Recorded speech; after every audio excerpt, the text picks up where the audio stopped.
கேதாரம் போகிறாரு. அதுக்கப்புறமா சாரதா சக்தி பீட்டம் வந்து பிரதிஷ்டை பண்ணுறாங்க.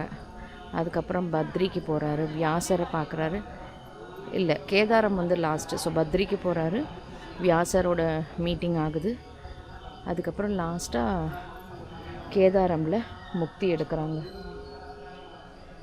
நம்ம இப்போவும் கேதார்நாத் போனோன்னா அந்த டெம்பிளுக்கு பின்னாடி சங்கராச்சாரியருக்கு ஒரு சின்ன இதே மாதிரி சிலை ஒன்று பண்ணிவிட்டு ஒரு பெரிய அந்த ஒரு சர்க்கிள் மாதிரி நம்ம எட்டி மேலேருந்து பார்த்தாவும் தெரியும், இல்லைனா கீழே இறங்கி உள்ளே போய் பார்க்கலாம். இதே மாதிரி பெரிய ஸ்டாச்சு பண்ணாங்க. இப்போ ரீசெண்டாக மோடிலாம் போனார் இல்லையா, அந்த டைமுக்கு அது செஞ்சது. ரீசெண்டாக கன்ஸ்ட்ரக்ட் பண்ணதான்.